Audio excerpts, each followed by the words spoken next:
اخوه معاك المرسي ابو حمالات. حملت ليه؟ ما لقيتش حزام ولا ايه؟ ايه ابو الشوق ده شكله راجل كشري قوي. ايه ده بس يالا، انا هفخم عليك.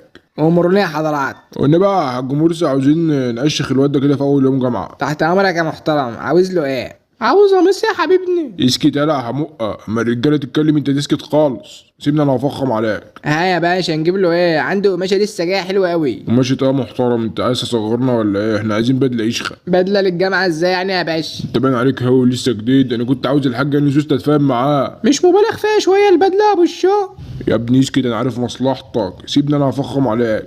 علم وينفذ يا ابو الشوق يا ابو العشاقه كلها. يا باشا هفهمك بس، هو لو راح ببدله هتخلي الجامعه كلها تتفرج عليها. وهو ده المطلوب، احنا عايزين الجامعه كلها تقول ده مرسي يشخ قوي قوي قوي. ايوه انا عايز ابقى شيخ قوي قوي قوي.